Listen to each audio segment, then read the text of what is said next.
Just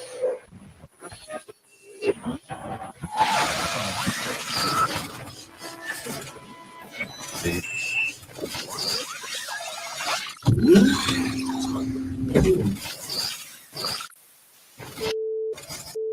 Welcome to your awakening. Please take all as your reality is adjusted. Good morning, Global Gulag. Am I looking? Yeah, that's the right tab.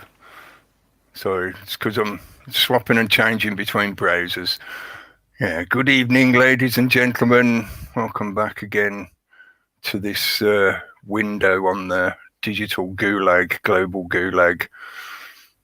Hello to everyone in the chat room. Let me find my chat room again so I can see it properly. Hello, hello. Good evening. Hello, welcome, salutations, well met, fellow hail, on this moon day evening, just after the 8 p.m. again, as per usual. I had to near enough chase people out of the room because we're all too busy yakking, and then I looked at the time and went, oh, I've got to click the button, and they all disappeared quick. They're all mostly in the chat room now, so we will carry on. And hello to everyone in the chat room. Lotsum, Tatthrow, hello mate. Voice of Reason, hello, hello. Yes, I did change the thumbnail for this week, thanks to Big Tony for that one that I was showing, the vaccine McFry. I felt it was much more appropriate this week. We did mention it on Wednesday about the project to bring in the health passport in the UK is now being trialled. Handicock made his announcement just the other day about how they're now trialling this new health passport that they want to roll out certainly in England. I'm not sure if it's going to be the same thing that gets applied in Scotland and Wales. They might have their own version. I know there's a different version in Ireland as well that we mentioned a few weeks ago now, several weeks ago. So yeah, I thought that thumbnail was more appropriate for this week's edition, because it does seem they are, sorry, I was just multitasking. You know, I'm terrible at multitasking. I was trying to find that actual picture again so I could quickly show it again while I'm yakking, just to sort of make the point. Yeah, no, I can't find it. Where's it gone? There it is, thank you. Yeah, we have moved ahead rapidly here in the Englands, in the land of the Angles, so that they are definitely cementing the groundwork for the introduction of a health passport. You know, obviously COVID, coronavirus, SARS-CoV-2, whatever word they're using at the moment, is the excuse, it is the vehicle. Notice it says vaccine McFry.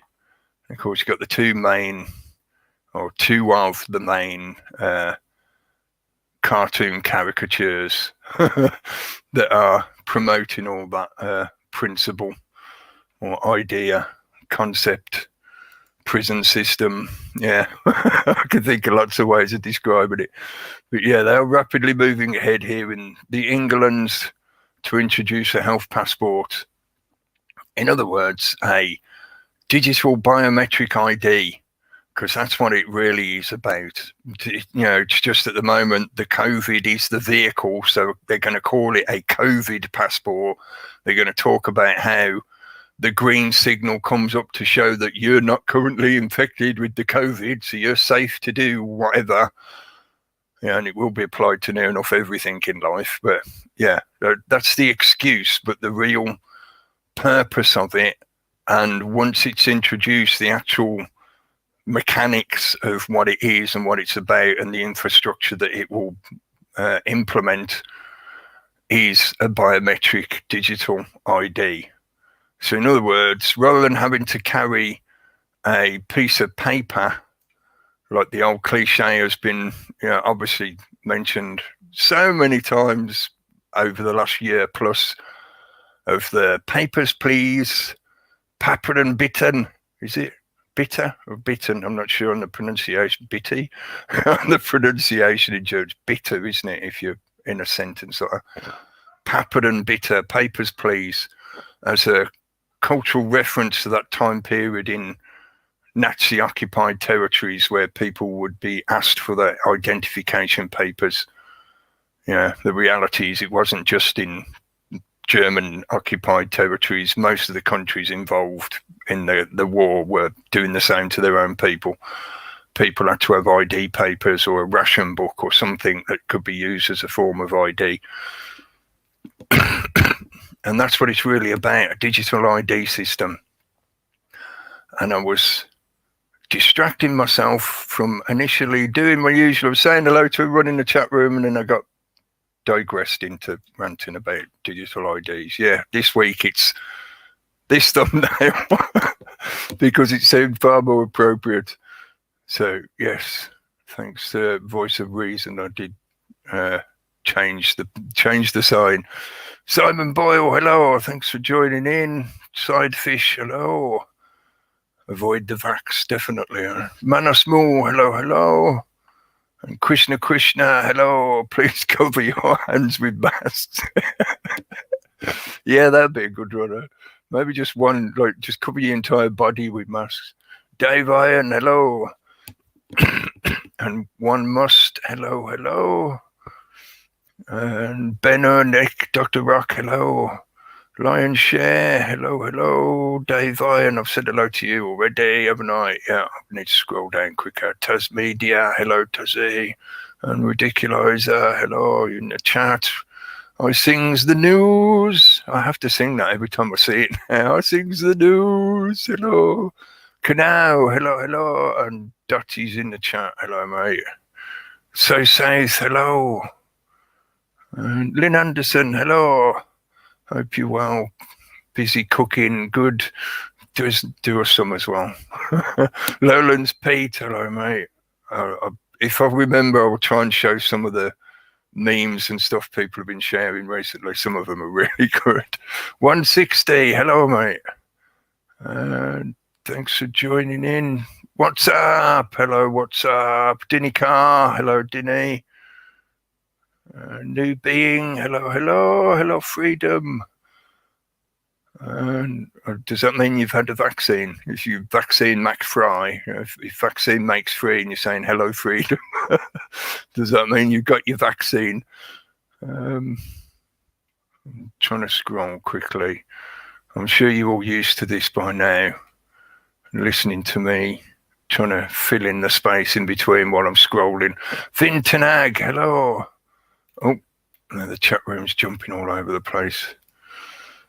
And I've refined where I was. Yes, said hello to you, and you, and you, and you, and you, and you, and you, and all the Jews and yous, all the news. Made in UK, hello.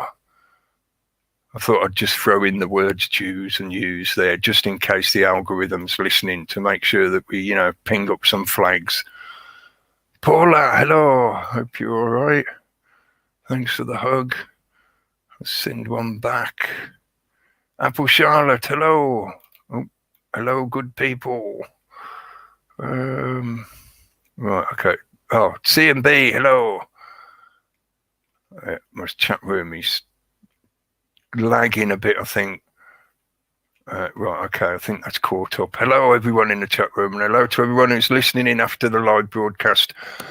And thanks to everyone tuning in and sharing the time with us for a couple of hours approximately, if I get on with it and don't get too distracted and digressed into ranting about anything and everything, which is a possibility. But no, I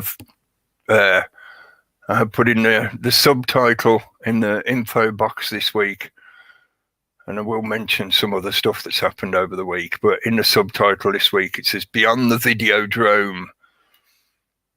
I was thinking along the lines of Beyond the Thunderdome, that terrible version of Mad Max the Mad Max storyline. It was a funny thing back in the 80s and 90s. Whenever a movie series got to the third part, the trilogy like completion, the third one was always the worst. RoboCop 3 is terrible. Yeah. The first two are great, but the third one is why bother? Yeah, Halloween 3, although there's some very interesting connotations which link into the videodrome connotation, but yeah, again, you get the idea. The trilogy always seemed to just like twist or almost invert some of the message that was originally put out in the first and even the second part. Matrix is similar. When you get to the third part of the Matrix, it almost inverts the storyline completely. You know, he was the special chosen one, and now all of a sudden he's not the special chosen one at all. He's just another spud that happened to get selected by a machine. You know, his number came up, so it was like, oh, it's him this time. There's nothing special about him at all, kind of thing. Yeah? A complete inversion. Yeah? But this week, with some of the things that have been happening over the last week, we did sort of cover some of this back on the 6th when the broadcasts were originally shown of the situation in Washington. But over the course of the week since then, there's been more video footage come out. There's arguments going backwards and forwards. There's investigations occurring and arrests being made and all this kind of stuff. And it had me thinking that kind of videodrome, Thunderdome concept of they turned Washington, you know, with this big dome on the top. You know what statue's on top of that dome? Whenever people start talking about Washington, D.C. and its occult connections and the reason that center of that city, they call it a city, you know, a big town, whatever, the center of that city is shaped in the way it is. If you look, there is symbolism deliberately encoded into the architecture and the layout of that place. Yeah, I always ask people, do you know what statue is on top of the dome of the Senate building? Most people don't know, you know, because it's not exactly something that's really talked about much. But it's the statue of Persephone, who was the wife of the god of the underworld. And she would spend in the Greek, it is Greek as far as I remember, Greek storyline, the Greek tale, fable, whatever you want to call it, the folk legend, gods, you know, story of the gods, etc. Persephone marries the god of the underworld, which means that she makes a contract with him where she would spend 6 months with him in the underworld, but obviously because she's still a living thing, she can't stay in the underworld all the time, so she spends 6 months in the land of the living. And I think, you know, there's that excuse that the reason they chose that is because it represents the body of the Senate, the people who make up the Senate, sit in session for 6 months of the year, and then they're out of session for 6 months of the year.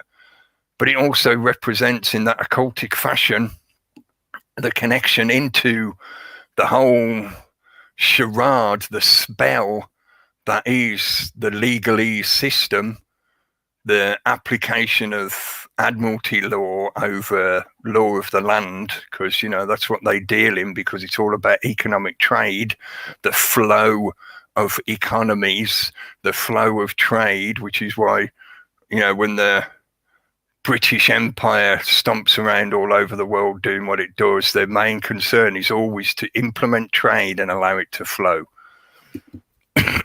And any restriction on that, if you impede trade, that is when their little officers pop up out of the shadows and start demanding tariffs and taxes and fees and fines and liens and all this kind of stuff, because you're impeding their profit making. So therefore they're going to leech the loss back from you in some fashion, yeah, a fine or whatever, or charging you for a license macht frei, a health passport macht frei.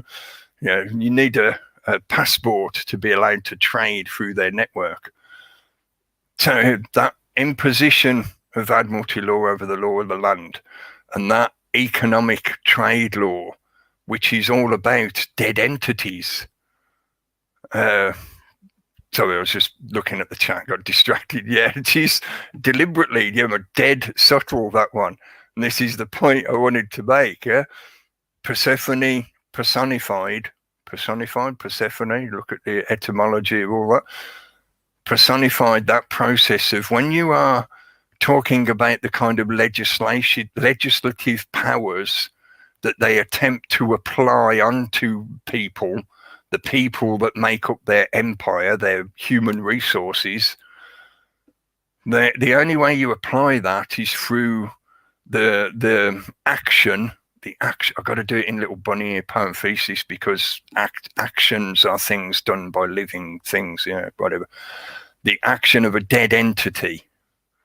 So when they're sitting in the Senate, they are in the underworld because they are operating in the pseudo world, the virtual world.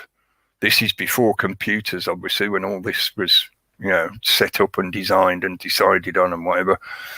They're living and acting in the world of dead entities that only exist because they're on a piece of paper. They only exist because other people hold them up and say, we accept that this thing is a thing and we will operate under its jurisdiction. It's like holding up a bit of paper. Where's my bit of paper? Yeah, I've still got this to hand from when I was doing that.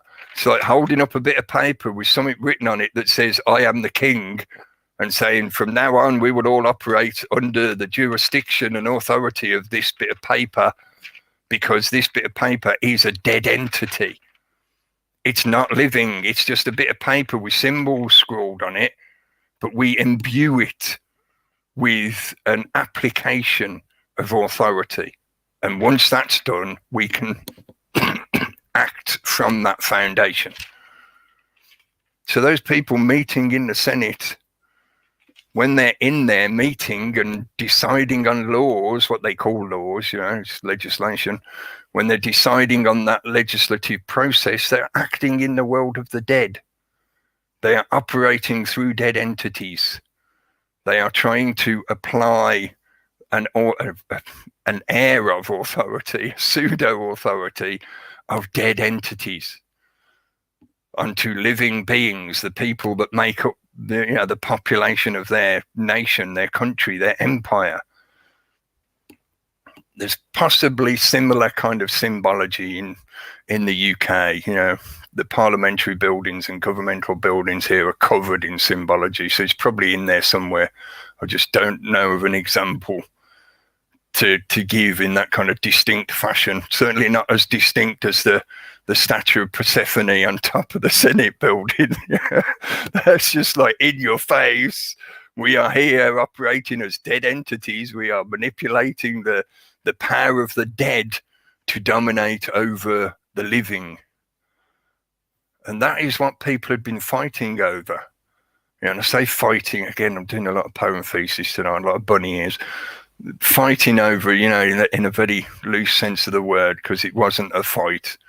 It wasn't a riot. It wasn't an insurrection or whatever else label they're sticking on it. But the main point being why in the subtitle got beyond the videodrome. The videodrome was a cheesy horror movie. Hang on, I'll sort my screen share out just to show that I'm not making it up. It was actually a real movie. It does exist. You can go and watch it if you want to. If you want to watch some cheesy 90s movies, just zoom that in a bit. I find it interesting. It was James Woods. I forgot it was him in it. But yeah, it's a cheesy, sci-fi, sci-fi thriller. It's about sort of like this was obviously long before movies, stories like The Ring, which is similar in a way because the concept is that some kind of entity or spiritual energy being of some kind, some non-corporal being can project itself through the video screen such that it can take possession of people and do nasty things, And that just the concept of the Thunderdome with the two men enter, one man leaves, from the Mad Max storylines. You got the Biden versus the Trump, And even though them as champions were not personally there in that Thunderdome, their representatives were in a form, even though from all the video that's been coming out, it's fairly obvious that a lot of the police there were either in on the situation in some fashion, that they had been informed or told to allow the people to come in, or they agreed with the people that were there, such that they decided off their own, cognizance to say, yeah, come in, open the door for them, move the fence for them, whatever. But they were there meant to be representing the current state in the USA, which is represented by Sleepy Joe. So, that's his representatives versus the alleged Trump supporters that were there. But there's lots of evidence to show that there was a hell of a lot of agitators and provocateurs, agent provocateurs there, co-intel, etc., which is pretty much inevitable in the current situation. Can I just add in, Cookie? There's actors there as well. The guy with the horns, he was proven to be an actor, so he was there for the day, getting paid to do his thing, and plenty more probably as well. Yeah, I think it's something that you have to take as a given now, unfortunately, that in the modern times, and I think this has been true for quite a while now, really, certainly a decade or more, if you have any major protest or gathering or organised event like that, you are going to get agent provocateurs and co-intel mixed in. But the thing that sort of stood out to me was, well, considering the current situation and considering what is at stake in that situation, then the likelihood that the majority of that crowd in some way or another would have been or could have been compromised, maybe not necessarily an outright agent of the state or co-intel, but they could have been what is unfortunately referred to as a useful idiot who's just there because they've been encouraged to be there by somebody who genuinely is co-intel, who's acted as like a handler or a herder to persuade people to turn up. So I was just multitasking again to try and find a screenshot. Go on. I was just going to say also the fact that they've put in 20,000 troops have been drafted into Washington, D.C., which is a very, very large number in a small area like that. And that's the guy, the actor. It's in my playlist. And there was an emergency today. I don't know if you saw that, where they didn't go through with the practice run for the inauguration on Wednesday. It was disrupted, I think, by some. It was said an imminent threat within the building that they were in, which is the Capitol building. Yeah, that was what was coming out of RT this afternoon. This was covered by Red Silver J. He's always been for years now. He's been a great channel. He's always really good and on the money most of the time. 100%. So I put the link in the side chat for that. But it is part of my liked videos playlist, so that's why it's a long link. But go and check his channel out if you haven't seen his work before. He's done loads of good stuff over the years.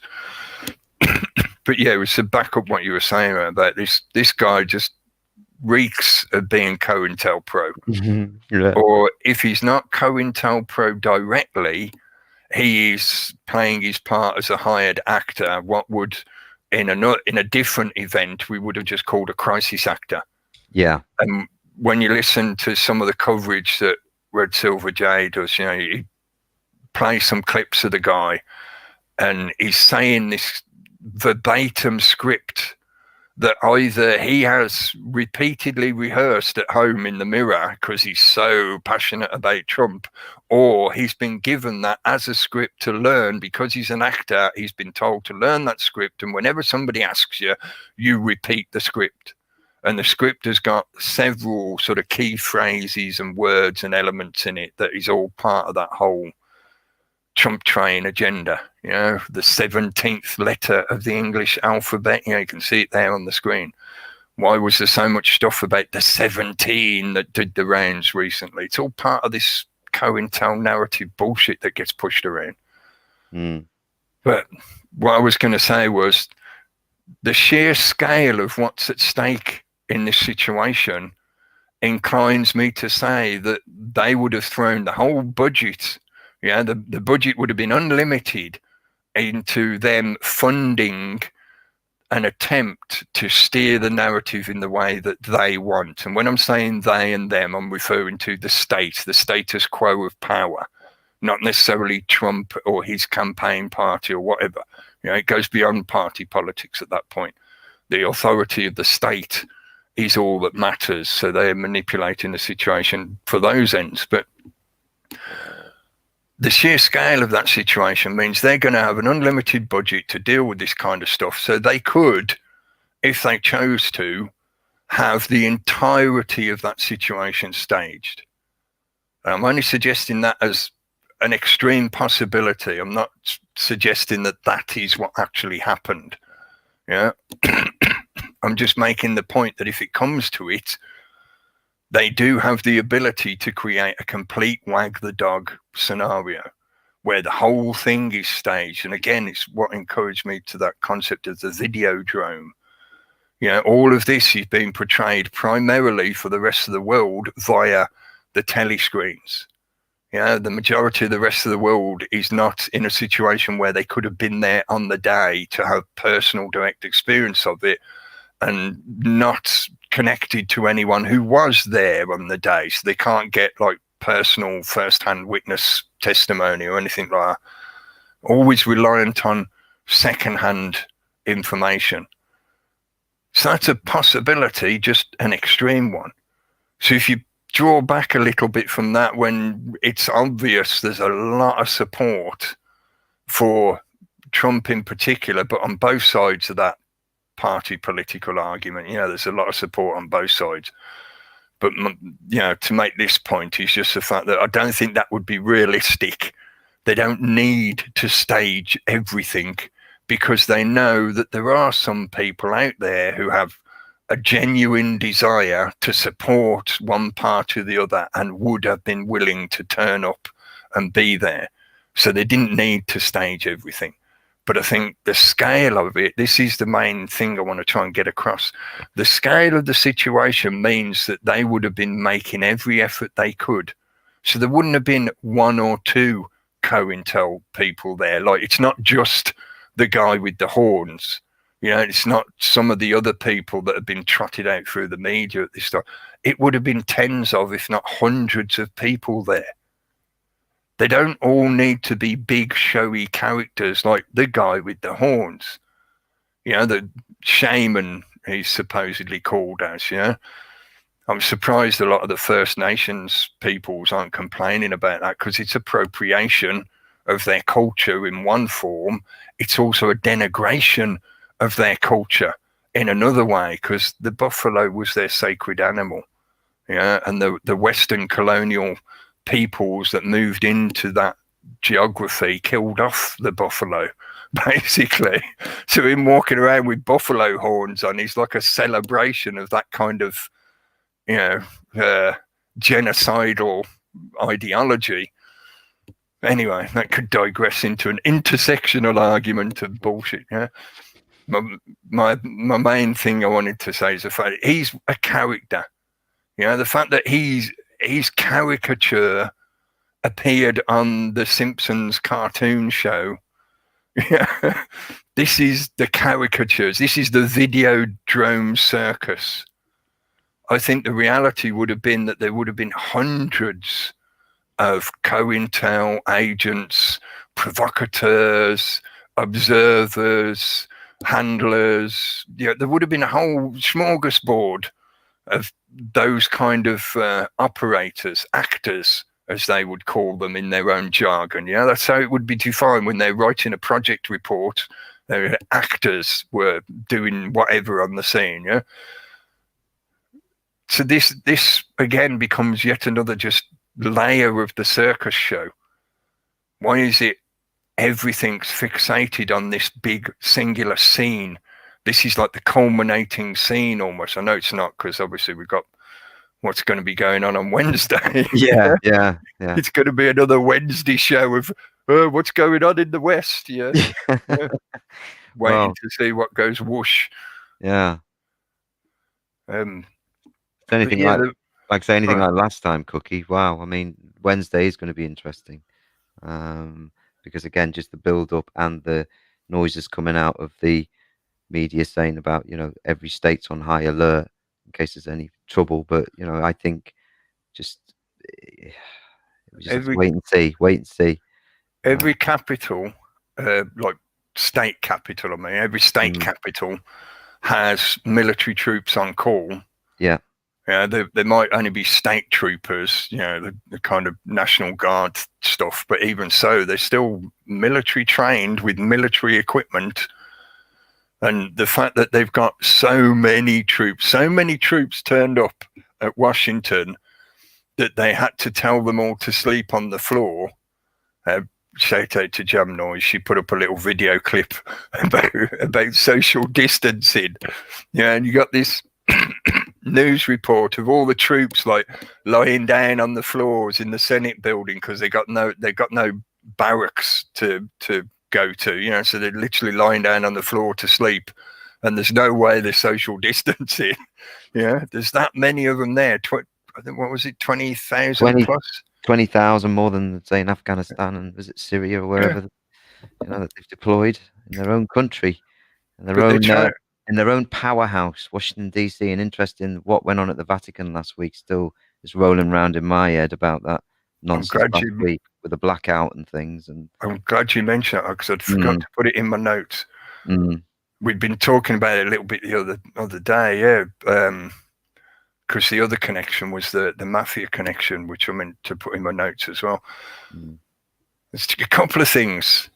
The three rings of power effect, which is why I don't think I said it live while we were broadcasting last Wednesday. I might have mentioned it afterwards. I didn't think of it at the time while we were broadcasting, I think. The three rings of power: Washington, the Vatican City, because it counts as a city unto itself, and the City of London. The Washington City as well is a city unto itself. It's different. It's separate from the United States, or to be more accurate, I should say the corporation of the United States. Washington is like the office building of the CEO of the corporation of the United States. But yeah, those three places are separate city entities unto themselves. They have their own jurisdictions. They have their own exemption laws involved and stuff like that. Something happened at Washington only a few days after something happened at the Vatican. There's still not a whole lot of details about what exactly happened. Not a lot of good detail anyway, but there was a blackout of some kind, and it looked like the center of the area was blocked off to general traffic, and there was a lot of police presence there during that blackout period. So exactly what went on has not really been stated in the press, in the media at all. But it certainly something happened that was abnormal, because a site like that would have fail-safe systems. They'd have backup generators and things like that. They would have at least had emergency lighting, which didn't show up at all, which meant the whole zone had been isolated or shut down for some reason. That presents a lot of possibilities. The one that I was considering or speculating on is, could something have been stolen, or could they have been looking for evidence? Because at approximately the same time, in Italy at the moment, they are bringing the largest ever mafia case to the courts. I don't think this is when it's first coming to the court. I think this is when they're reaching some of the culmination of the prosecutions. In other words, they're now at the stage when they're going to start pressing charges against the main people, the heads, the dons, or whatever they supposedly are, allegedly are. That mafia process potentially could be connected to the situation around the Vatican, but it could also extend even further. And I think this is where you get the merger of that Trump train 17th letter of the alphabet connection, the Anon people that were part of like that caricature I was showing. Some of the thread that they've been pushing for a while now connects into this stuff. So it could be an indication that there is some truth to this. They're just doing their kind of misdirection or misinformation, disinformation attempts to disguise what is actually genuinely going on, or to muddy the waters for the general public so that people can't see what's happening. But potentially that situation around the mafia could be extrapolated to be a connection to the worldwide global mafia. Corruption. Exactly right. You're going to be really naive if you think that when you get to that kind of scale, there isn't an already existing global network of people who are in positions of supposed power and authority, such that they can control or at least have a dominance over that criminal, corrupt network that spans the globe. And it has spanned the globe for a long time. This is not something that's just new to the modern age. And I'm alluding to the potential connections of things like the global people trafficking networks. And this is where it stretches back to things like the Clinton body count, the international paedophile networks, all this stuff connecting back to things like Pizzagate, which is where some of these characters began from. That 17th letter brigade springboarded into the social media environment based off a few events, but one of the key ones was the Pizzagate event. From that point forward, they've been weaving this narrative about them freeing the children from the underground tunnels and things like that, which is I think anyway, it's a clear misdirect from the reality that, yes, some of the paedophile network is being revealed or exposed, arrested, prosecuted, etc., but they're trying to misdirect you away from the real culprits. And classically, like they always do, like we talked about for years here on these shows, they want people to think it's over and done with. It's historical. We've got the main kingpin guy now, like Jimmy Savile. He's done with now, folks. You can forget about it. It doesn't matter anymore. That kind of thing. Well, they brought down a few recent big names over in the fashion industry and the modeling industry, which we've mentioned over the last few weeks. Let's have a little shout out for a couple of the losses that have happened over the last week. One was Sheldon Adelson, who popped his clogs at the ripe old age of far too old. That's if he's even genuinely gone. It wouldn't surprise me if he's been wheeled off into his bunker with Daddy Bush and whatever, where they get their regular injections to keep them going until they can perfect the science to clone them or some fashion, Project 2045 and stuff like that. But also, one of the main Rothschild family members, and I can't remember his actual full name now, but he was one of their finance banking family members. He was a CEO and bureaucratically important. He was his name was Baron Benjamin Durer. Benji. 57, died of a heart attack. Interesting. Supposedly. Was he given a Pfizer 57. jab? Maybe. Who knows? 57 as well. 57 has some occultic reference. We talked about that years ago. Do you remember the 57 varieties of beans? You wonder why there's 57. It could be something to do with those funny handshake people. Those don't roll up their sleeves. They roll up their trouser leg, don't they? Yeah, so let the farts out easier. The farts got less distance to travel. I'm glad you mentioned that. It did remind me as well to say, I'm not in any way making any kind of predictions. I just find it interesting that those three rings of power, 2 of them have Mm. suffered some kind of incident Mm. within the last, now it's nearly 2 weeks, isn't it? It's about 2 weeks.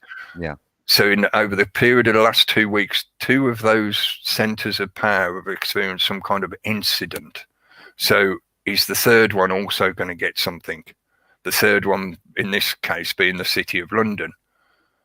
Yeah, and we could say that could be the rollout of all this vaccine malarkey, passports and injections and blah, blah, blah, possibly. But I think, yeah, we've been teetering on the edge, waiting for some kind of economic crash for quite a while.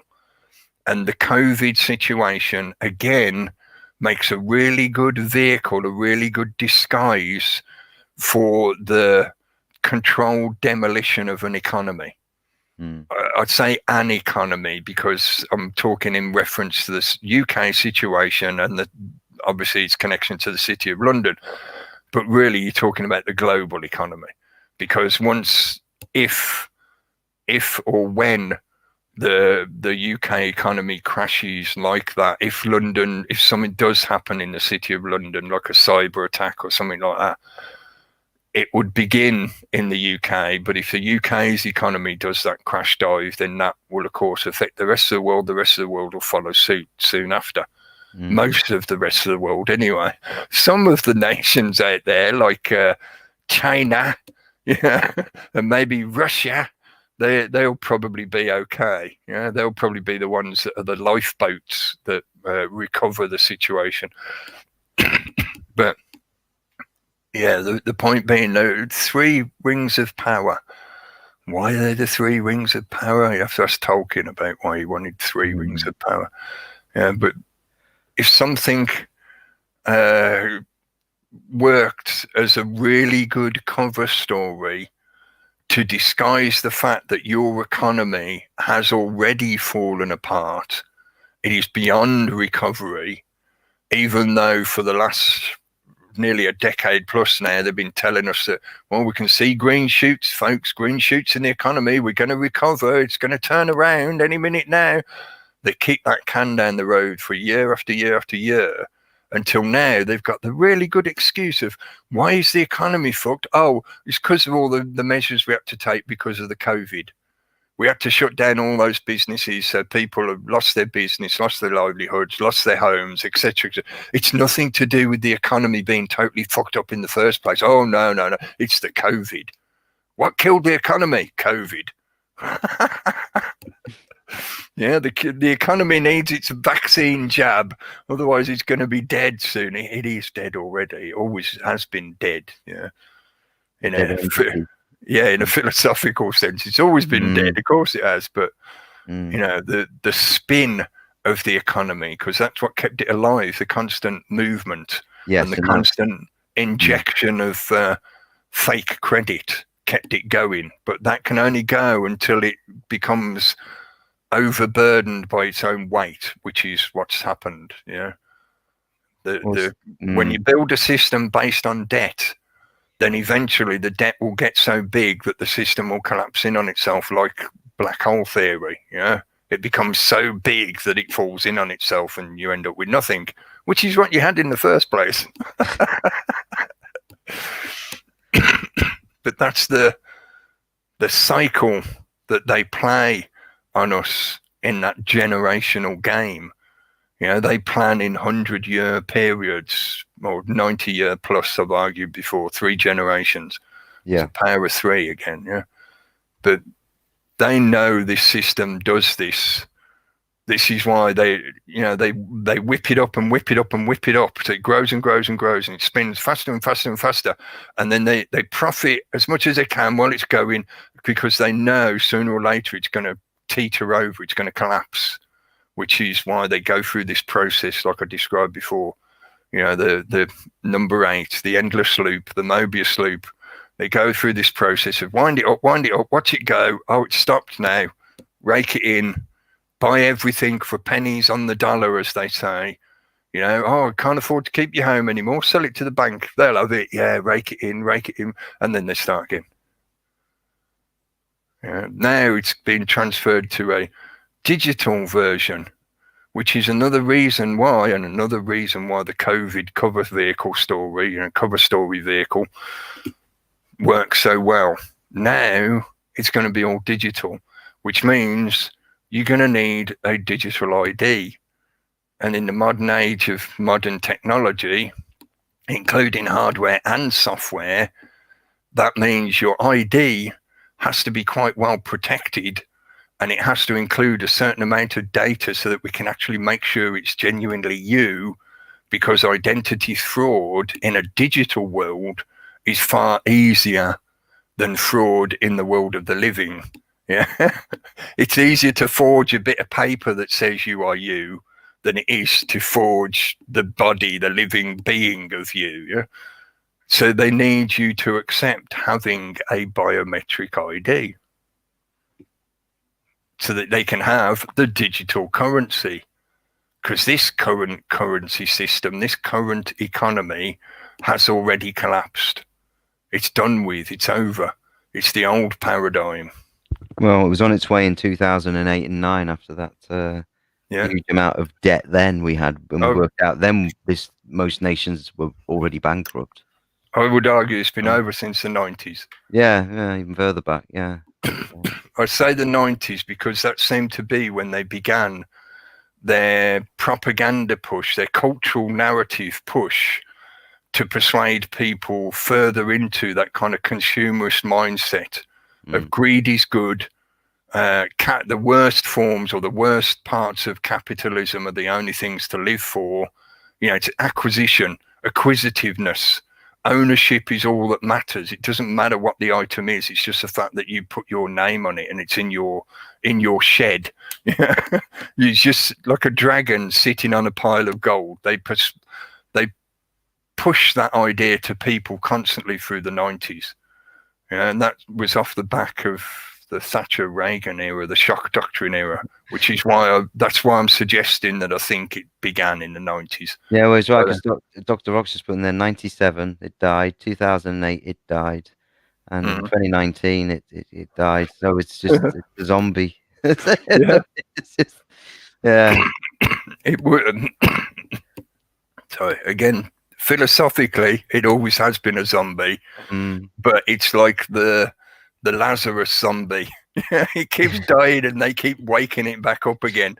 Yeah, because they still haven't finished with it yet. They're still making use of it as a good little donkey to carry the people along on. Let me just check my notes because I know. Yeah, mentioned at least a couple of the people that have died this last week or so, and there have been others. I don't know the names of the others. I've just heard the fact that there's been supposedly a few deaths in a similar fashion of people that were potentially the kind of names you think are part of the club, whatever prominent. That is. Yeah, or movers and shakers in that power game world, the Game of Thrones environment kind of thing. At the same time, there's been, over the last year or so, there's been a lot of retirements and people deciding that they've had enough of doing whatever particular job and they just move to something else, or they just retire, go and live in their retirement home or whatever. A lot of CEOs and high bureaucratic positions. There's been a lot of that. It's almost as if they've had the nod that the ship is sinking, so they're all moving on to different pastures. Recent, this week's news again, and I know I'm referencing a lot of the news this episode. This is deliberate because it's part of the videodrome. Bill Gates is now the owner of the most farmland in the USA. Funny that, isn't it? At the same time as people like Bezos, in a similar fashion, is buying up vast tracts of land, and they're mentioning the Rothschild families. The Rothschilds own a lot of land in South America. I wonder why they want all that kind of, big areas of unoccupied land, not agricultural land necessarily, just, convenient place to go and run away to, maybe. In the same way, Bezos is buying parts of the USA, which supposedly are more likely to survive through a catastrophe. Things like that, safe, what they call safe zones. Mm. This is all happening during this time, folks. I'm not suggesting you start trying to do similar. This is why I wanted to mention this week, because it sort of carries on a little bit from some of the stuff we was talking about last week. And why I wanted to bring the subject up again, because I was just, as I do, I don't ever really do an episode where everything is totally contained within that singular episode. I have this habit of talking on points that go from one to the next kind of thing, or I pick them up again and add a bit more to them and stuff like that. Yeah, that's why it's a little bit more like a blog or a vlog than just singular podcast. Anyway, because of some of the stuff we was talking about last week in connection to that Great Reset and that one particular character, Lucian. I call him a character because that's how he came across to me. He's just as fake as the guy with the buffalo hat on. Yeah, a lot of what they presented and some of the stuff I was talking about last week is that kind of idea of appropriation. They can't think of these things. They can't figure this stuff out for themselves. So they just take other people's ideas and try to dominate them and pervert them to suit their ends. But it doesn't deny the fact that there are good ideas.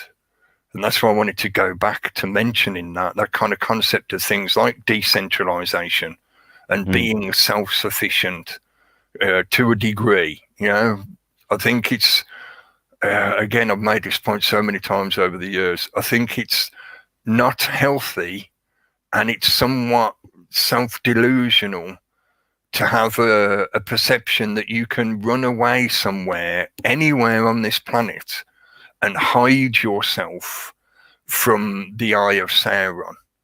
And in this case, the Eye of Sauron represents this big global authority or claim to authority that is seemingly, from all the evidence that's flowing out and has been for the last year and more, they want to take dominance to create a one singular world system. There is no longer a need for it to be disguised as something that happens in the background, in the shadows. Things like the UCC, the Universal Commercial Code, which is their system of legislation that they use to govern trade between nations. If you want a world system of legality, of legislation, that's it. It's already been existing for a long time, for many decades. So this is why I've made the point a few times now. It's like people think the one world system is just over the horizon. Tomorrow they're going to announce the one world system. It's already here. It has been for quite a while. It's just that they've been playing this game of normalizing it in the public's consciousness such that people, they hope, will willingly choose to give up any sense of individuality, and that would include nationality, because nationality is a way, an extension of your individuality.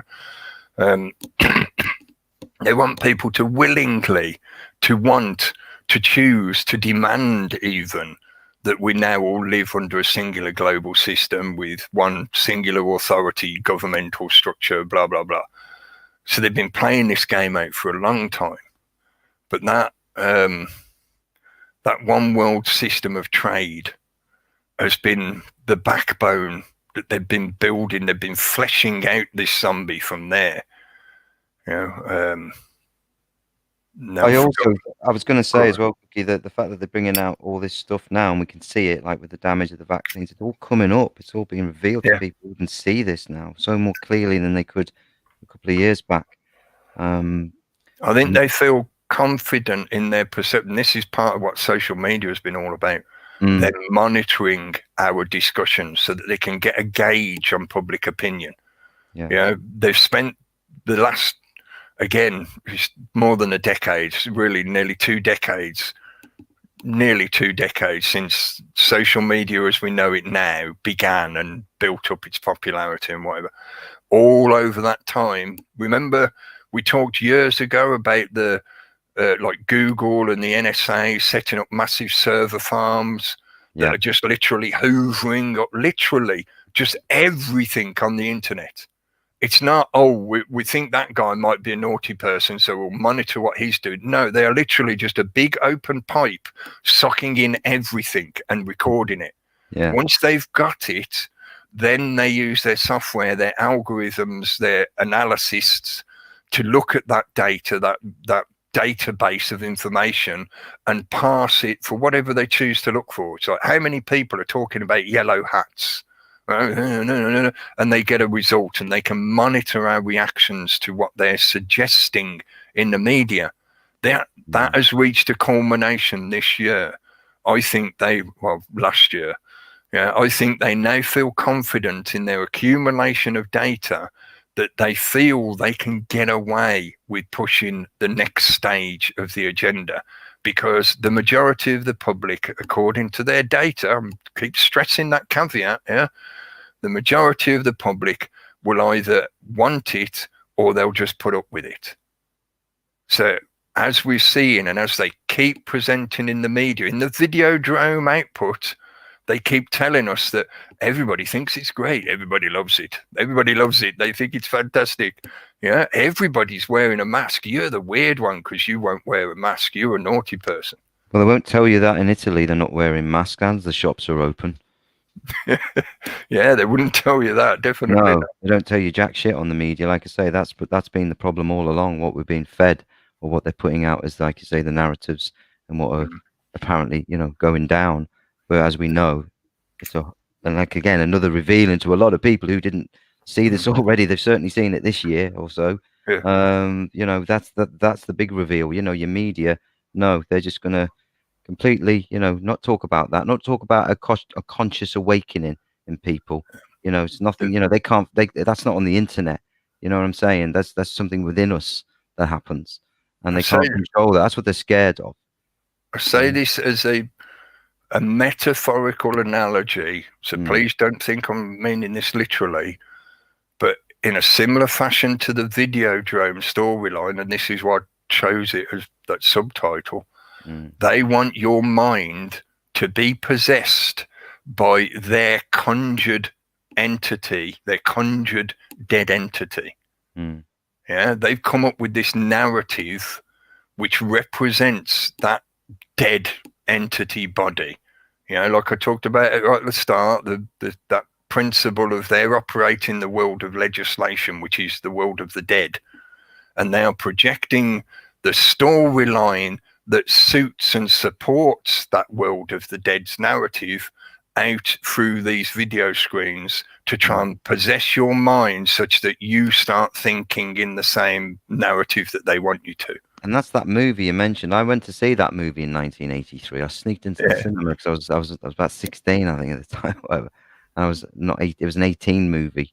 And when that was the sort of stuff they were pumping out in the 80s, and dark stuff it was. And I think it was quite portentous to the rise of social media. Yeah, well, they representing it as some kind of ghostly, paranormal power that comes through the screen and whatever. But really what they're talking about is the power of a narrative, the psychological manipulation that can take place during communication. Yeah, change your mind, make you think a different way. Yeah, hearts and minds. Yes. And I think the mistake they always make, and always classically, this seems to be the direction it goes, they begin from the mind and try to go in through your mind, and from there affect your heart, because they haven't realized that the true process goes the other direction. Yeah, they're obsessed. This is actually just occurring to me now. It's a download. Thank you. Yeah. As I've made the point many times before, your physical self, your materialistic self, your material body goes downwards. The process of your body goes downwards. You put things in, it goes down and gets processed out. Yeah. The material scientist would say that's because of gravity, mate. Yeah. But you get the point. Your physical body goes that direction.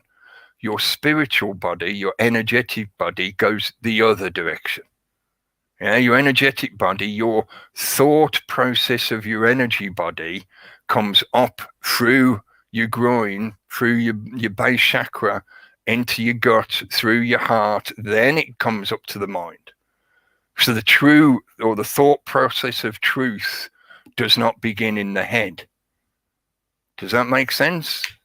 So Yeah. yeah. The system concentrates on the head first, the mind first, which is why they always hit that sticking point of, oh, we got to try and persuade them, we got to try and trick them, we got to try and, fool them to go one direction or the other. They're approaching it from the mind first. They're trying to influence the mind first, and then through that entryway get to the heart. And what they do is they knock all of your energy body out of balance, out of sync with a lot of people. That's why it's all over the place. Yeah. So if they can't co-opt you or persuade you or take possession of you in that metaphor, then they would rather you become inert or inoperable for some reason. You become apathetic, or you become terrorized, etc. Well, they work on the sexual chakra a lot. That energy just below your solar plexus there. Yeah. That's where a lot of another. Actually, now just thought about it, it's another good connection to that movie again, because the movie initially is based around the porno industry. Do you remember? It's been a long time since I watched it, but it's that glamour industry, as they would call it. Porn actors and actresses, and something else as well. Before I forget, to go back to the point about decentralization. What I was talking about last week, the system wants to persuade us or to suggest to us, this like the American dream. I've described it before, as well as like the British dream or the English dream. Having the little country cottage with your back garden where you can grow some vegetables and herbs, and feel like you're somewhat independent of the system in a kind of semi-retirement. That has been a popular notion here in the UK for many, many decades. That's been like the retirement dream for most people in the UK. Even in, I say the UK, it's not just England, it's just, culturally, it's that kind of reference. We retire to the countryside and live in a little cottage somewhere. And similar in the USA, that American dream of the little house with the white picket fence and all. It's the same kind of thing. The reality of this system now is it's been global for a long time, and it is, I think, naive to think that you can go anywhere on this planet and truly get away from that eye of Sauron. When the Empire decides it wants its pound of flesh from you, you will have to pay up.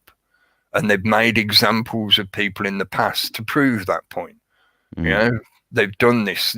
People think they can go and start their own little community, or we'll let them do their thing until such time we want our tax money, and then we'll send the SWAT team in to burn them down if they won't pay up or do what we tell them, etc., etc. They're quite happy for a large number of the populace to be deceived in that fashion, of thinking, the way we defeat the system is we go live in the mountains and be totally independent from the system itself, and therefore we'll be okay. We'll survive. We'll be sticking it to the man and whatever. And they've been at this game for a very long time. It would be very naive to think that they haven't put that element into their own plans and agendas. And they've revealing themselves at the same time. So it's an interesting sort of little thing we've got here, isn't it? So it's like, they have to reveal what they're doing, which they have been, and more. And politically, it's gone absolutely crazy, both everywhere politically, the government, look what's happening in the US. And look what's going to happen. Redistribution. Yeah. And I'm saying this now because I wanted to pick up on this point again, to try and hopefully define it a bit more clearly, maybe, than I did last time. I'm not trying to suggest that you should not bother decentralizing. I'm not trying to suggest that you should support a nationalistic ideology because that's the only thing that counters globalism. That's still the same kind of dichotomy that we often reference when we talk about the left-right political bullshit game. It's just because it's not on a party political playfield wearing the uniforms of politics, etc., doesn't mean it isn't the same trick being played, forcing you to think in a polarized binary fashion, as in, I either choose this or choose this, and that's it. I can't do anything else. You know, they want us to think that the only way you will ever be able to deal with the system is by completely separating yourself from it, going and living in your own constructed society or environment separate from them. Yeah, they want you to fixate in that dichotomy. Whereas I think the reality is, and this is why I say I'm not telling people to not decentralize, you know, completely the opposite. If anything, I just want people to be more clear about how they go about it and what purpose it serves for them in some fashion. You know, I think the reality is the answer is somewhere in between, because if we just leave the system, that doesn't mean the system's going to instantly overnight vanish. It won't. It will carry on until it's killed off all the people that are still fooled by it. So if you just walk away, you are in effect condemning anybody else who hasn't realized what the fuck is happening to them. You know, that I can't do that. I don't think anyone who claims to be for the truth or whatever could do that, because it's the same as condoning the bullshit that they're doing to people. If you just walk away and leave them to it, you know, that's like allowing a murderer to carry on murdering people as long as it's not you. It's the same kind of mentality. It's just disguised under a few more layers of rationalized bullshit. Yeah, I think you have to have one foot in and one foot out at the moment in that sense, and you just withdraw your energy over the time that suits you and it goes with you, because the system, like you say, will always, I think, you know, it will exist for those who want it. You know, let them get on with it in that sense, you know. And I know for some people they might find the analogy I'm going to use now a bit triggering, but whatever. Hopefully you'll get what I mean, because this is more about using a metaphor for a philosophical concept, but also giving a nod to the archetypal influence from thousands and thousands of years of people's learning and knowledge. I think what would work best and would be the healthiest way to deal with the situation is to have a spectrum of possibilities ranging from one end to the other. You know, it needs some people who are interested in preserving their nationalistic environment in the way that they would prefer it, such that they want an independent country that's not forced to be tied into a global system and stuff like that. At the same time, we need people all the way over in that complete self-sustainability, separate from the system kind of environment. So people who are setting themselves up with their own little homesteads or ranches or small communities, you know, anarchistic collectives and things like that, that are being self-sufficient, that are not utilizing the system in any way. But we need a spectrum of that kind of situation, because, and this is why it's the rainbow bridge, folks, it's nothing to do with homos and pedos and Satanism and whatever. That's all manipulation of information anyway. The rainbow bridge is because it is that spectrum, yeah, from the left to the right, from the blue to the red, from the slow light wave to the fast light wave. The light wave doesn't suddenly jump from one polarized extreme to the other. It goes gradually, gets faster until it gets into the red band, you know. In the same fashion, we need a spectrum of people in every realm.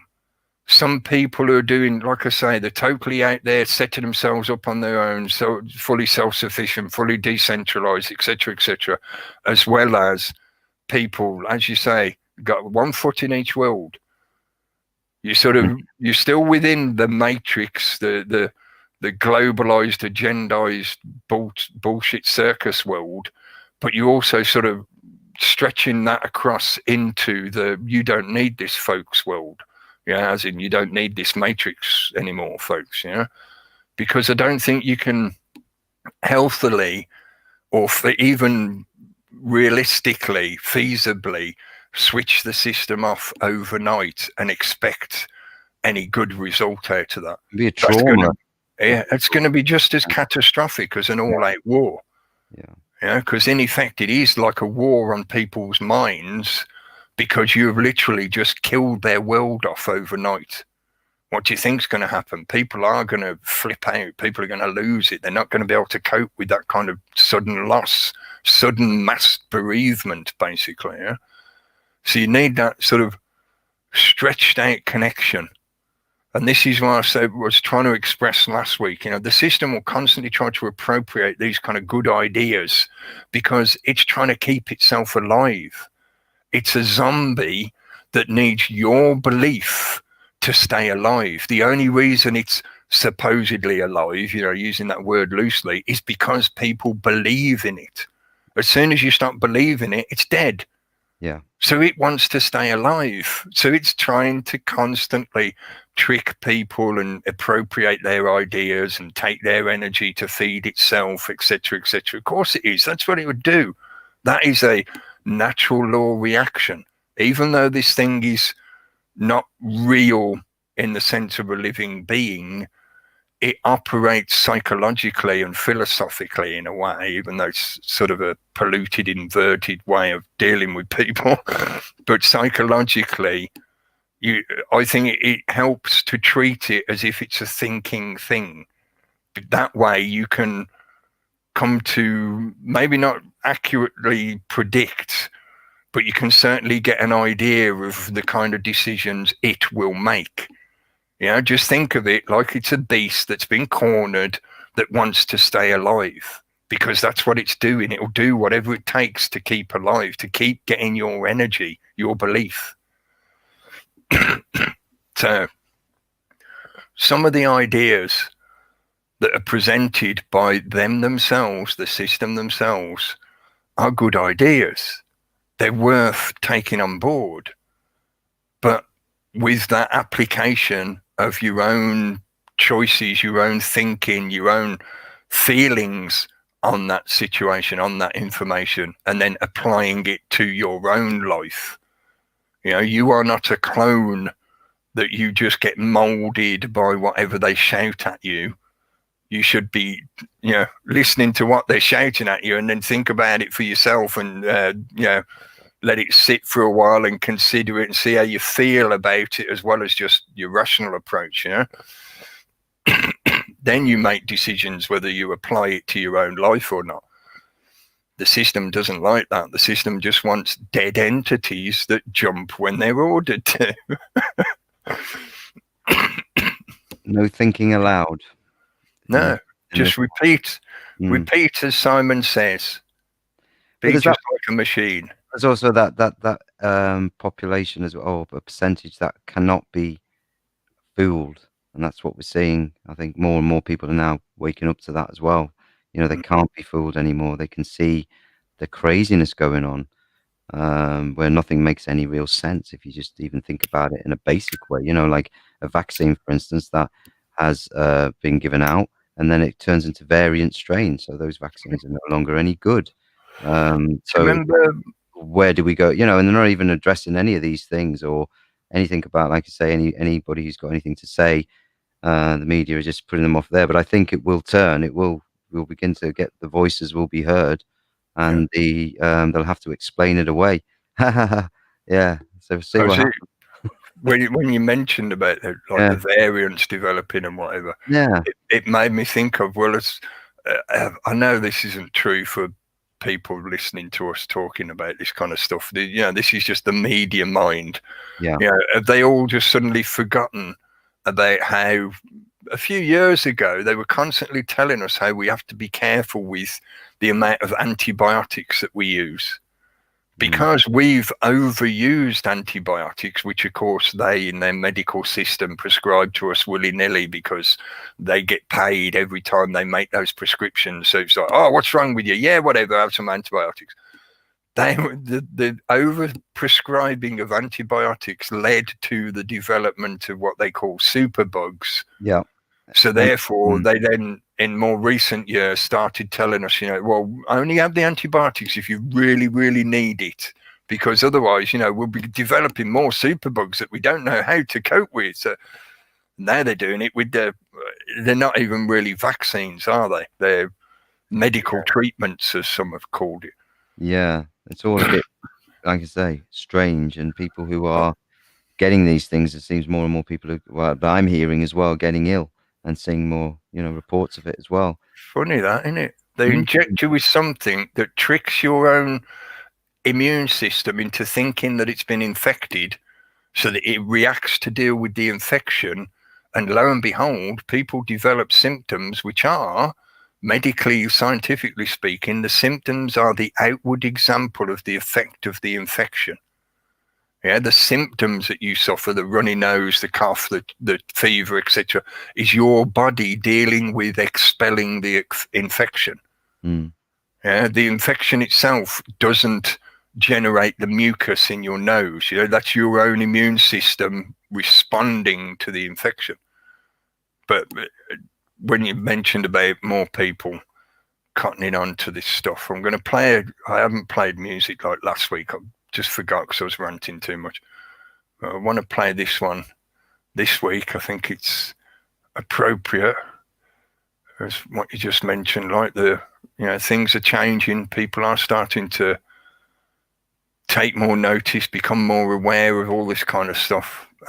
Anyway, this is a tune from Earache, who's usually he's one of the usual suspects in the chat room, turns up in the chat room. This is a song he did called Winds of Change.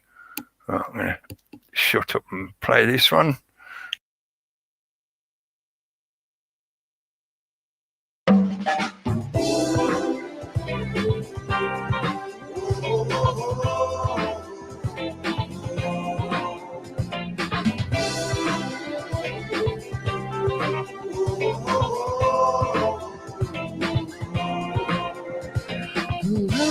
The battle's on, blood red sky precedes the dawn. A matchstick man, a women cry. Woe is me, we come to die. All we do is fight and die. Our brothers as the children wide. Let the rivers, oceans wide. Where are the meek, where are the mild?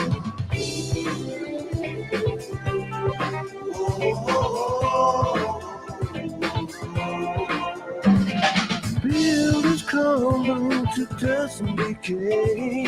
Food is scarce and poor we pay. And still the battle rages on.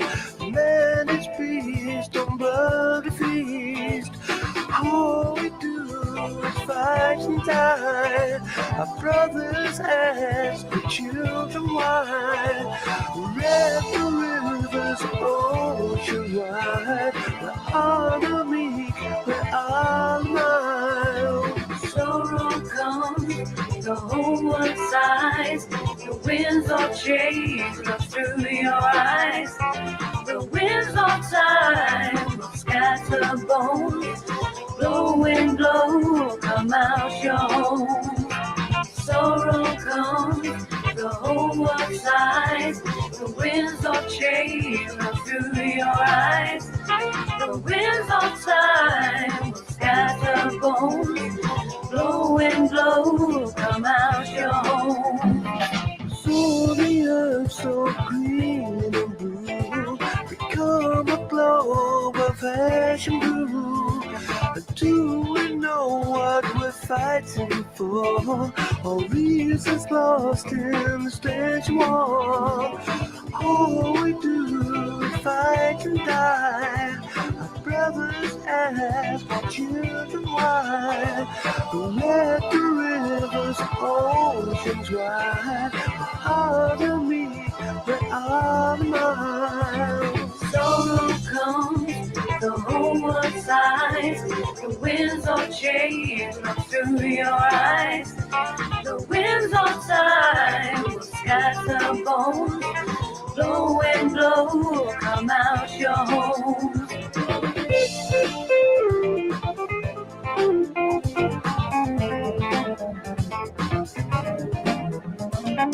Sorrow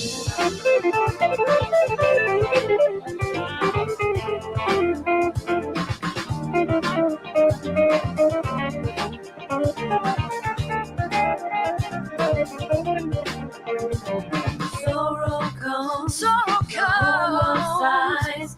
The winds of change look through your eyes. The winds of time will scatter bones. Blow and blow, come out your homes. Sorrow comes, the whole world sighs. The winds of change look through your eyes. The winds of time will scatter bones. Blow and blow, come out your home. Sorrow comes, the whole world sighs. The winds of change look through your eyes. The winds of time will scatter bones. Blow and blow, come out your home.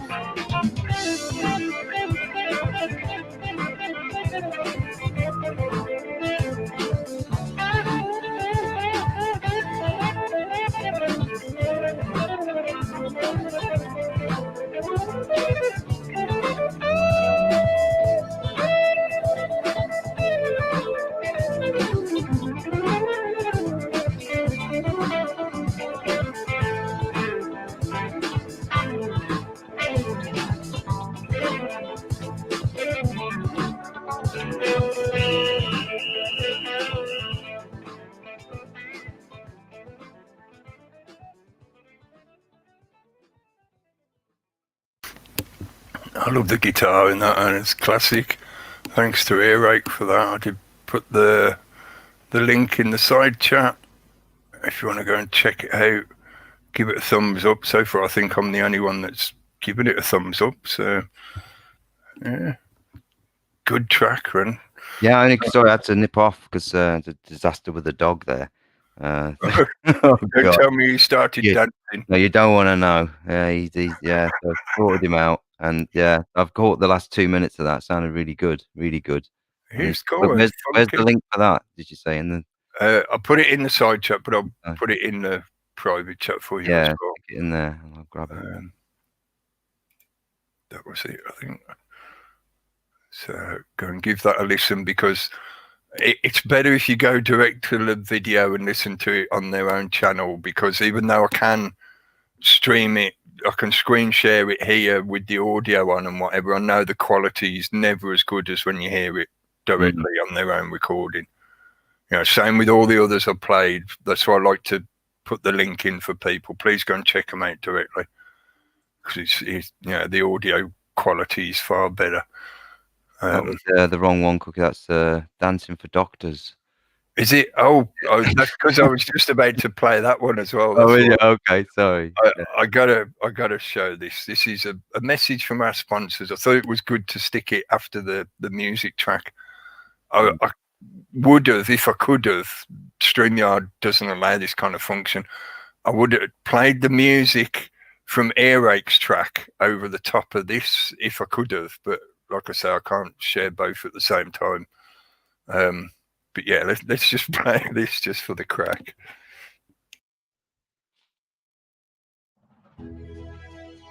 So, you've graduated from medical school.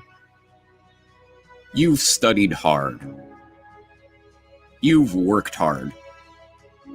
And now you're ready to join the fight and become a member of our proud frontline medical workers. But let's face it, you just can't dance. How are you going to help keep the world safe during the most deadly pandemic in the history of the universe if you don't post TikTok videos from your empty hospital? Do you really think your awkward Elaine Bennis herky-jerky dance is gonna cut it? No. That's why you need Dancing for Doctors, the best dance instruction program for doctors, nurses, and orderlies. With Dancing for Doctors, you'll go from this to this in no time flat, or your money back. This is not an actual guarantee. Some conditions apply. Please consult your doctor before beginning any physical regimen. No refunds for COVID vaccine-induced paralysis. Oh, brilliant. Dancing for doctors.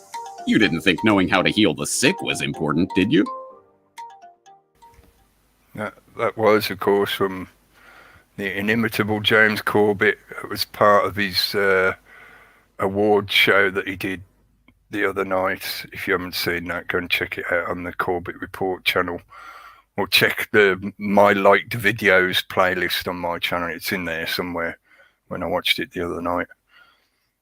Yeah, I thought he did a couple like that are just like fake adverts. Yeah, I thought that one was quite good to go with the music, because, you know, doctors can't dance. It's just, you know, it's fact. The evidence is there. It shows you how crazy it's all got, hasn't it? How mad they've turned it all. And it's Well- interesting that no one's clapped, because apparently that made a comeback, didn't it? Or was making a comeback. The clapping on a Thursday at 8 o'clock. I heard nothing, not anything. around Even here. though they tried to change it to say "clap for the heroes," rather than they think, or they said they thought maybe people were uncomfortable with it just saying the NHS. So instead, they changed it to heroes. You know, nothing to do with them wanting to make you think of these people as heroes. Oh, no. Well, it sends a signal to them, doesn't it, that we've suddenly the mood's changed, because when that was happening in the early days, you know, it was crazy around here. It was mad. But well, on the crazy level, Mm. I want to share this one as well. Just quick. I'm not going to go into the article at length. It's just to make that point about the levels of crazy we've got to now. oh yes, I saw this early on. I couldn't Daily believe Mail, thanks to the guys, one of the guys shared this. It's hilarious. It's just you can make Daily Fail Mm. headlines: Meet the new Teletubbies. Council recruits men with TVs strapped above their heads to walk the streets and warn public not to break COVID lockdown rules. Yeah, just to show you some of the images so you see what we're talking about. It's a guy with a telly screen mounted on a harness so you can stick it on his shoulders. desperate for work in these hard times, because they must be fucking, you know. I mean, Yeah. look, I mean, good job he is wearing a mask. If you're thinking, what the fuck am I doing? At least it means they can't see like how much of a twat he feels. Yeah, he's probably thinking, I'm glad they don't know who I am. Yeah. Oh, There was one of that one. I thought it was. I thought this is fake, but it's not, because there's actually a footage of it somewhere else as well. And remember, they are employing what they're calling COVID marshals. Yeah, whenever I say that, or whenever I see the phrase now, I just get the theme tune for the Sweeney in my head, and I just keep thinking about that. You know, it's COVID cops. You know, this is the extent they're taking it to now, and this is. I'm presenting it in a kind of light-hearted way, but really, this is very serious. The level that they're trying to take it to now. I'll put a link. I haven't put the link in for this one yet, have I? Sorry, I'll grab that. Unless Taz has already beat me to it, which she might have done. Well, let's hope they don't have to take they don't have to take their work home with them. You know, sitting on the train with that on. They might, in a way, because I bet they'll have to be extra careful about their own personal social media footprint. Yeah. Because if their own personal social media was counteracting, we're getting sorry, just because I swapped the screen share page over, didn't I? While I was posting the link. If their own social media footprint demonstrates that they have a point of view, or even an idea or a question that counters this official narrative, they'll probably lose their job. You know, so it will affect them at home. Yeah. You think about the most ridiculous ideas you could ever come up with. Yeah. This is it. I mean, this is just how much have they spent? I bet the people are not too happy. I mean, who had the idea? You know, who's the common purpose muppet here? You know, like, come on. Well, they've got to give these people jobs now, haven't they? Because, you know, they've destroyed all the small businesses, or they're in the process of doing so. So if you're, you know, what they call like entry level in the workplace kind of thing, entry level in the labour market, Mm. You don't have like specialized skills or knowledge or experience such that you could apply for the few jobs that are remaining. So what else do you do? Well, we'll just stick. This is a modern version of the sandwich board, isn't it? Yeah. The old advertising boards that people used to wear over their body and then walk around. It's that, but in a modern sense. The other thing as well, I want to share this. I'm not going to play it. It's a bit too long, really. It's about 12 minutes. That is the main bit. But I will put this in the side chat if people want to spend the time. Go and have a listen to this guy. I think he makes a really good example of how to deal with people, particularly like in his reference, he's in a supermarket, but he's in a situation where some of the call them security, the people in the business. I think it's Asda. So it's Asda. We're trying to police the supermarket environment, and because he's gone in there without a mask on, and they're doing the usual, telling him he's supposed to wear a mask and whatever. But he deals with the situation quite well, I think, compared to, and I think Taz did put this in the chat. I'm pretty sure I saw you put it in the chat earlier, Taz. This other article from the Daily Mail. Shout out to Scott Webb, who put up a video today about this. This is what I say, even though the other one, the silly walking telescreens guys, welcome to 1984.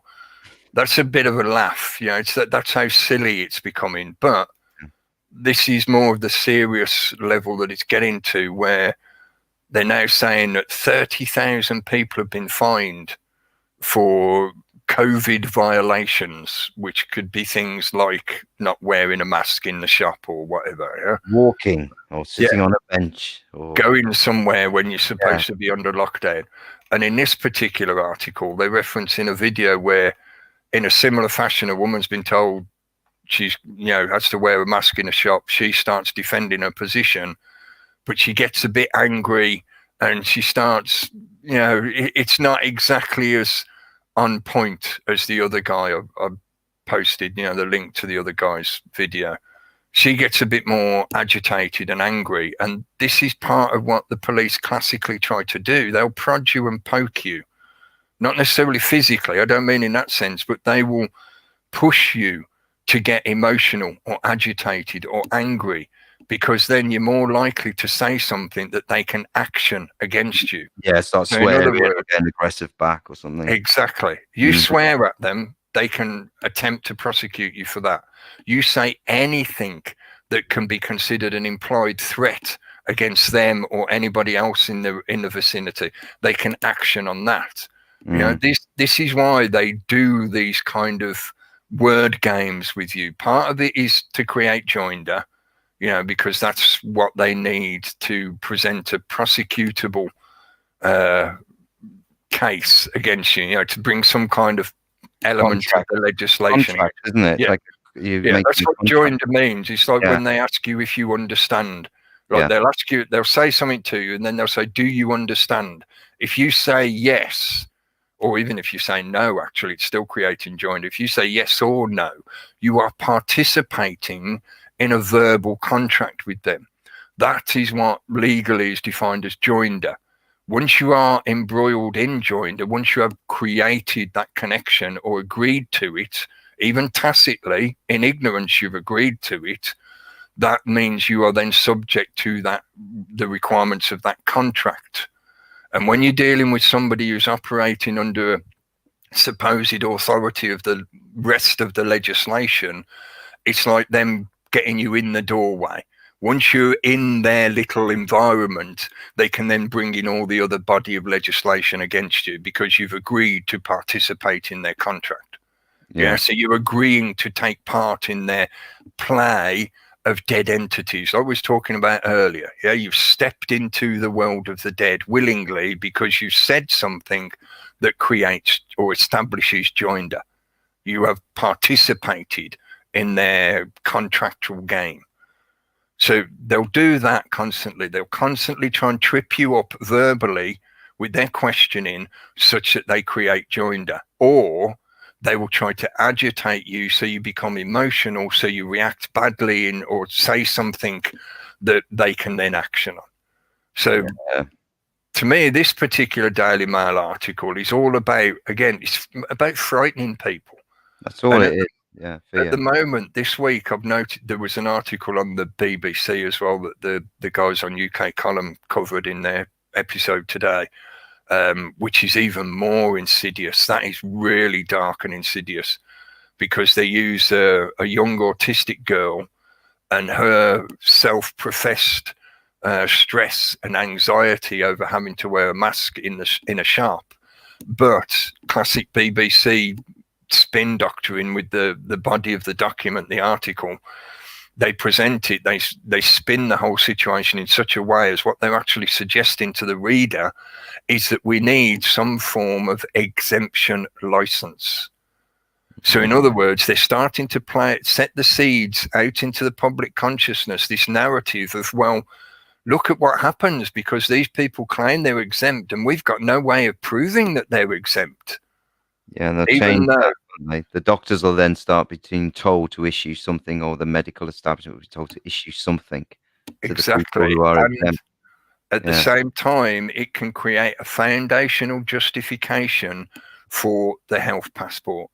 Yeah. You claim you're exempt. Well, if you have the health passport, the automatic reply on the health passport would show that person that you're exempt so that you wouldn't end up with this conflict situation. So you want the health passport, don't you? If you haven't got that, then you will be escorted out and thrown out, and you won't be able to purchase anything, or you could get banned from the shop. Yeah, or fined or whatever. Yeah. But as Scott Webb put up in his last video about this, there's already been successful prosecutions of the people doing this. In other words, if some security guard bans you from a shop because you said you're exempt and he doesn't believe you, so he won't allow you access to the service of that shop, of that trade, that's discrimination based on disability. And there's already been successful cases of people winning prosecution cases like that. So if they discriminate against you based on a disability, which is what basically you're saying you have, if you say you're exempt, then you're expressing the fact that you've got some form of disability to them, which under that Discrimination Act, they can't discriminate against you based on a disability. If they do, that's a suable offence. Yeah. And they're using guidelines, by the way, not even sort of they're way outside their power here. Yeah. That's the main point out. They're not even legislation. They're just guidelines, which, again, that's why I recommend that other guy's video. I'm sorry, I can't think of his name off the top of my head now. Let me just, if I find the right tab, I'll switch back and check the name of his channel. Civil Disobedience.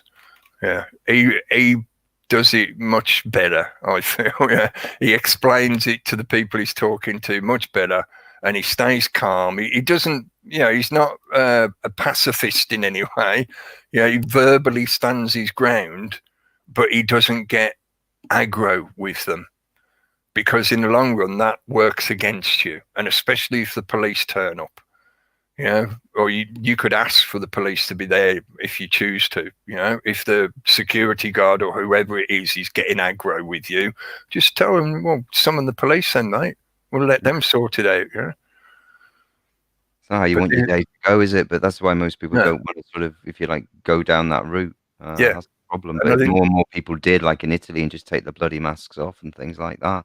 And the shops all open, and people, what's wrong with people in these lands? They're just too, they're too scared. Italians have had enough, and other countries as well. Vienna was out protesting as well in Austria on Saturday. There was a huge amount there, and I think in Amsterdam or Holland there was big protests. Again, you won't hear them, you won't see them on the, mainstream. A lot of these ones, people are challenging the governments directly, and I think in Holland they haven't got a government. So they're thinking who's directing all this, the guidelines. Or they're in collapse, or something's going on out there. I saw. So. It's that magic zombie again, the dead entity. Yeah. There's no government. it still goes on. They still, you know. Well, this is the thing. Again, the government, as we're told about it, is those party political politicians that are shown to us via the telly screen, standing in a room shouting at each other. That's what we're told government is in general, or that's the perception of it that's presented to the public. The reality is the real government is the body of bureaucracy behind all those party politicians. The party politicians are, I think, was it Groucho Marx said this, politics is Hollywood for ugly people. Yeah. that party politician perception is the stage front of the circus. The real operating of the circus happens behind the curtains. So the massive body of tens of thousands of bureaucratic workers in the UK government, they are the government, not the politicians that we see bickering with each other and doing their photo ops and kissing babies and whatever. That's the public facade. The real government are those people who are working a lifetime's career, no matter which particular party's supposedly sitting in power in that 4-year term. There's people who work in that bureaucratic world who are there for like 40 or 50 years with various governments supposedly sat in power, but they're still doing their job, stamping papers and writing shit down. That's the real government, whether there's a party political group there to represent it or not. And I think as well, it's a good demonstration how even when you remove that facade, that circus game of the political parties, and elections and all that kind of shit, the world still keeps turning. Stuff still keeps happening in your society. Why? Because there's all those bureaucrats there still doing their jobs, because they're the ones that actually turn the handles of government, not the politicians. The politicians just walk around like peacocks, saying, I come up with this idea for a new bit of legislation. Did you really, mate? Or did you just announce what your office team had already worked on when you tasked them to work on a new project for something? And they present you with the document, say, here you go, sir, we figured it all out. And you look at it and go, wonderful, I'll tell them on the news about how great I am. Same old shit. Same old, same old bollocks that we've known for a long time. Again, sort of referencing the kind of serious note of some of the stuff that's happened over the week. Well, we talked about Washington and that, but back to the point of the passports. Again, shout out to Scott Webb, because it was off his video that I saw this about the Pimlico plumbers. Down in that there Babylon, a business called Pimlico Plumbers has decided, their CEO, their owner, I think he's a owner-operator kind of thing, have decided that all their employees have to have the vaccine jab. And if they won't get the vaccine jab, he doesn't want them as employees. I think to him, and he's a knobhead, isn't he? Can't force anything on him. He's going to be asking them for their health passport. And that's the way it was presented in the news article. The Pimlico plumbers are all for the health passport. And Scott did a video about that, and it just went pating for me. So the passport to Pimlico. This is one of them old black and white movies from the 50s, I think maybe 60s, early 60s, that I've recommended people watch many times over the years. If you can find it, watch it. It's worth a watch. It's a light-hearted comedy, but there's some serious notes to the storyline in that. And it's based around the concept of this little area in London, Pimlico, declares itself independent. There's obviously more to the story, but I don't want to give it away. It's worth watching if you want to watch it. But they declare themselves independent, so anyone who wants to come into the area has to have a passport for Pimlico. And when I saw that story about the plumbers, I was just like, health passport for Pimlico plumbers. Made up fake news. Yeah. Health passport for Pimlico plumbers. It's just like, man, again, the crazy. Yeah, this is gaslighting, story creation, narrative building. This is like they've got a bunch of monkeys in a room with typewriters, and they're like, what can they come out with? See what happens. Yeah. I think some of the people who work in the media, like the TV media and film media and whatever, have been retasked because, they can't really do a lot of the filming that they had been doing because of the COVID restrictions, Like we heard about, what's his face, Diddy Tom Cruise, shouting at the people on set because they were getting too close to each other and it might cause the film to be shut down, and he really, really wants his film to be made. You know what he's like, yeah. But obviously they can't work the way they used to, so a lot of them are out of work or doing other work. So retask them, get their creative writing abilities applied to coming up with narratives to suit the COVID bullshit. Yeah? But on definitely a more serious note, and I am well aware of the fact that there's, like I say, with some of those stories we just covered, there's some very serious elements to some of the stuff that's happening at the moment. One of them included, which I think you did sort of mention earlier, in Norway, there's been 23 deaths after the use of I was going to say vaccine. Again, it's not really a vaccine, is it? Medical treatment. Mm. And that's just what's been reported so far. And at the moment, the kind of like the official statement from the pharmaceutical industry is that, well, these people, most of the people who are receiving it are elderly or have comorbidities or other frailties, such that number of deaths can't yet be considered in any way indicative that it's something to do with the vaccine. Yeah? So they're basically poo-pooing the idea that people are dying after they've received the jab, which is sort of like, you're taking people that are susceptible to influenza during the usual flu season, such that, you tend to try and look after them during that time of the year. And then you're injecting them with something that simulates being infected by an influenza virus, a coronavirus. And then you wonder why they get seriously ill and die. Well, to me, that's as moronic as the recent advertising campaign in the UK. Well, I saw some of the TV adverts and I was just absolutely dumbfounded by it, where they're telling people to open the window to let the COVID out. Let the particles out, the COVID particles. Yes. The scene where the middle of fucking winter. It's like the son with his mum, and they're in the room and he's like, oh, mum, you got to open the window to let the COVID out. It's an old woman in the middle of winter. And they're telling people to open the windows wide to let the COVID out. The eugenics agenda dream, isn't it? Just open the windows. Yes, what was it? Eating and heating we used to talk about. Now it's saying open the fucking windows in the middle of winter. How crazy is it getting? And I mean, they're saying here as well, 140 people per minute are apparently being vaccinated in the UK at the moment. Yeah, and but the vaccine production apparently is lumpy.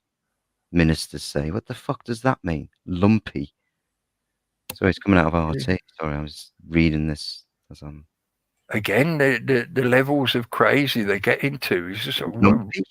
What exactly are you saying? That just makes no sense whatsoever. That's nonsense. Nonsense. I'll stick that in the bloody chat. And there's been various reports of people suffering nerve damage, or what seems like nerve damage, developing tremors and things like that. Yeah. It could get a lot worse as we go along, considering they've only just started the real push to roll out the vaccines. And actually, connected again to that one video I showed, they're now talking about Asda. Are going to provide jabs in store at their in-store pharmacies. Gets even better than that, Cookie, because they're doing it in the cathedrals and the churches now. Yeah. It's just like, How is it that this stuff is obviously so?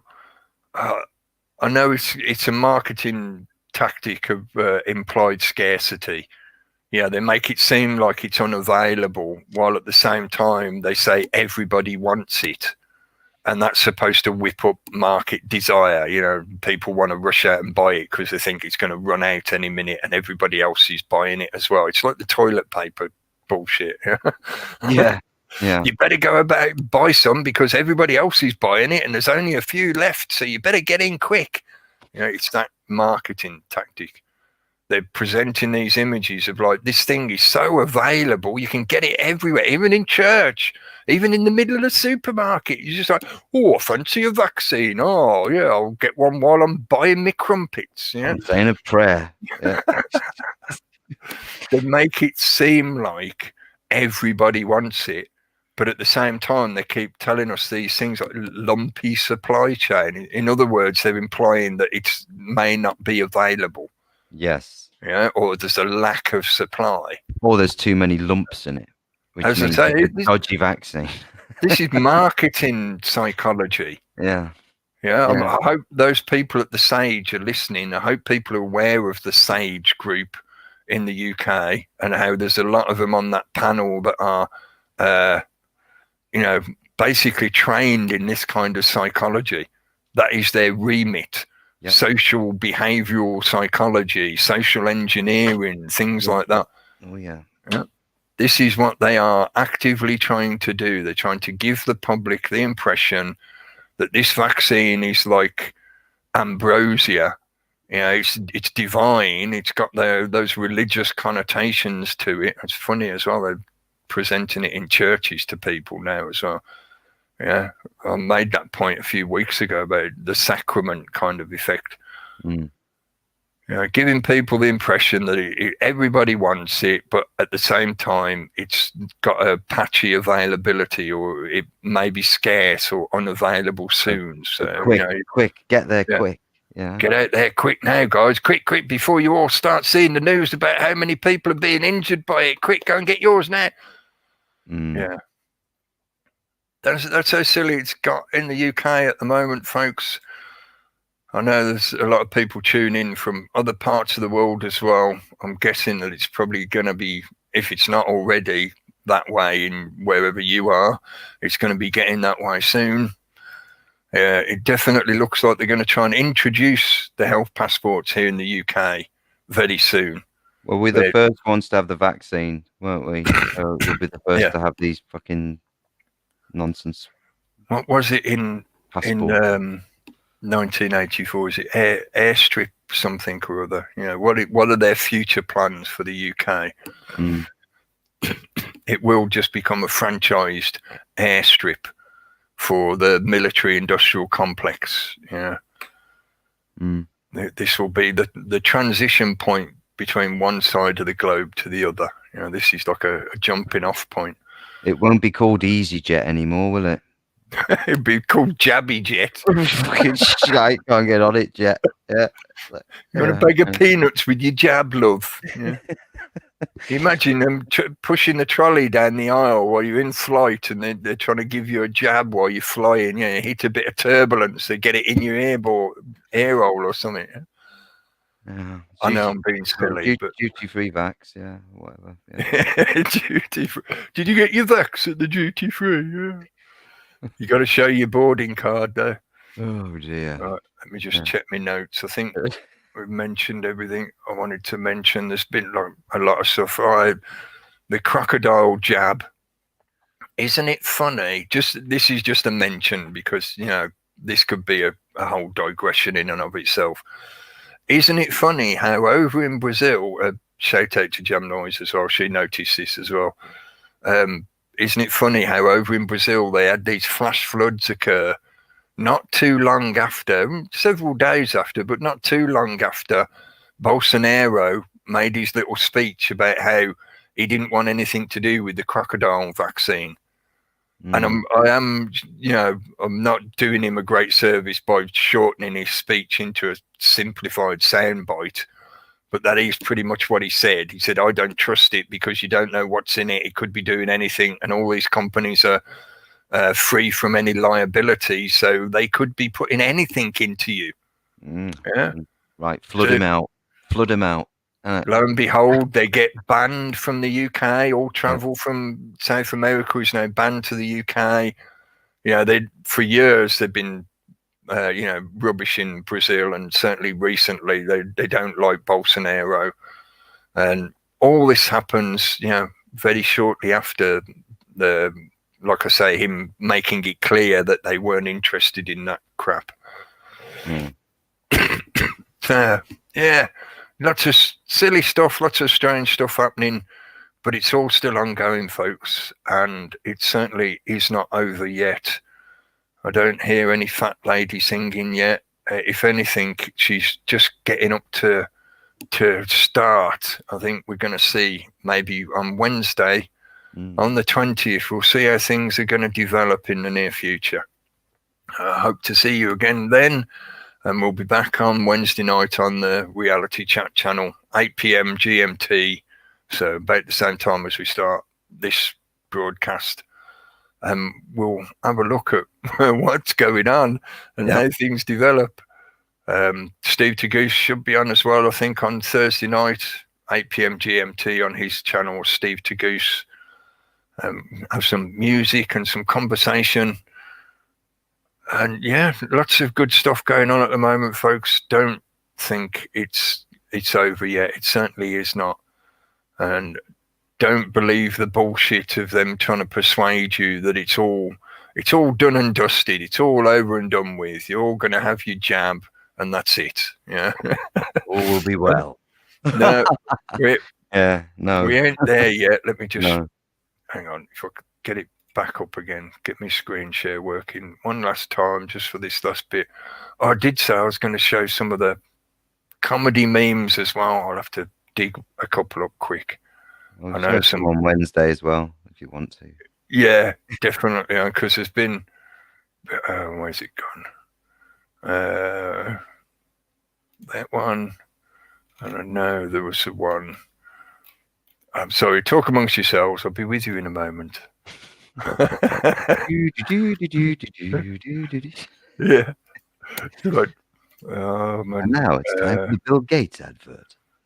And finally, I think this was a good one in reference to the kind of patriotic situation around Washington, the blue coats and the red coats, etc., all that kind of stuff. So it wasn't musket fire that killed them then, it was COVID-19. Yeah. This is the level of silly. Virtually online book access. Definitely need to read more than you watch more. I did actively try to avoid the internet over the weekend, so to a certain degree I took a bit of a break from it. I just checked the headlines each day just to make sure nothing had gone big whoosh kind of thing, but I avoided the internet over the weekend and did other stuff. Don't believe the videodrome. We are beyond the videodrome now. The videodrome is like its own little entertainment show that's busy occupying itself and all the people that are still deluded by it. I think a lot more people are getting fed up of watching the lights flickering on the screen. They prefer real fireworks rather than just the digital illusion of fireworks. The Joker in the White House. Thanks to Big T for sharing these memes. Which one though? There's been so many. It's always been the same Joker, just with a different mask on. Right, I think that's enough. We've ranted enough now. Thanks for listening, folks. Thanks for tuning in. Everyone in the chat room. Thanks again. I'm not going to go through shouting out now because it'll take another 10 minutes with everyone in there. But thank you all for joining in and giving us your attention for a couple of hours. Yeah, thanks, Cookie, and to all in the chat as well. Cheers. We'll see you on Wednesday. Thanks for joining in, right? We'll catch you again soon. Catch yous. Click the button.